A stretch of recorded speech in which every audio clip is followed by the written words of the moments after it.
नमस्कार, मैं खुशी सिंह और आप देख रहे हैं श्री न्यूज। बिहार की राजनीति में हर विधानसभा सीट का अपना एक अलग इतिहास और पहचान है, लेकिन औरंगाबाद जिले की रफीगंज विधानसभा सीट न सिर्फ ऐतिहासिक है बल्कि कई दिलचस्प सियासी उतार चढ़ाव की गवाह भी रही है। ये सीट 1952 में अस्तित्व में आई और तब से अब तक यहाँ जनता ने लगातार अपनी राजनीतिक समझदारी का परिचय देते हुए विभिन्न दलों को मौका दिया।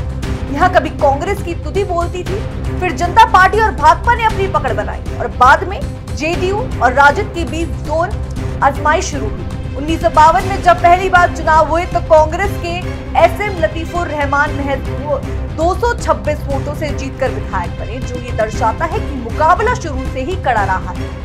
और इसके बाद 1947 में कांग्रेस के सरजू प्रसाद सिन्हा ने जीत हासिल की, लेकिन 1962 में पहली बार स्वतंत्र पार्टी के राम पुकार सिंह ने बाजी मारी और कांग्रेस को पटकनी दी। ये बदलाव इस बात का संकेत था कि रफीगंज की जनता सिर्फ पार्टी नहीं बल्कि प्रत्याशी की लोकप्रियता और प्रदर्शन को भी ध्यान में रखती। 1959 में जनसंघ की जीत और 1977 में जनता पार्टी के उभार ने ये साफ कर दिया कि राष्ट्रीय स्तर की राजनीतिक लहरों को सीधा असर यहाँ की राजनीति पर पड़ता है।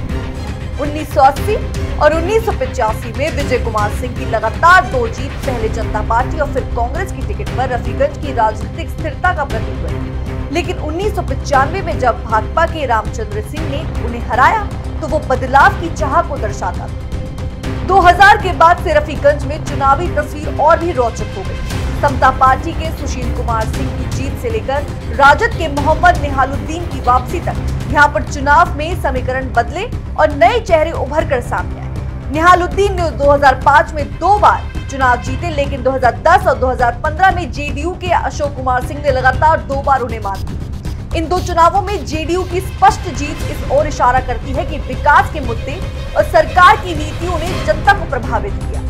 2020 में एक बार फिर राजद के निहालुद्दीन की वापसी हुई और उन्होंने निर्दलीय उम्मीदवार प्रमोद कुमार को हराकर सीट को फिर से अपने नाम कर लिया। ये चुनाव इस मायने में खास रहा कि जनता ने मुख्य धारा के दल को ही चुना, जबकि उनके सामने एक स्थानीय मजबूत निर्दलीय उम्मीदवार भी था। निहालुद्दीन को 63,325 वोट मिले, जबकि प्रमोद कुमार को 53,890 वोट, महज 9,429 वोट का अंतर, लेकिन स्पष्ट संदेश। अब जबकि 2025 के चुनावों की आहट सुनाई दे रही है तो रफीगंज सीट पर फिर से सियासी तापमान बढ़ गया है। सीट बंटवारे को लेकर गठबंधनों में खींचातान है और प्रत्याशियों की जोर तोड़ से तेज हो चुकी है। ये देखना दिलचस्प होगा कि क्या निहालुद्दीन अपनी पकड़ बरकरार रख पाएंगे या जेडीयू, बीजेपी या कोई नया चेहरा यहाँ की फिजा को बदल देगा।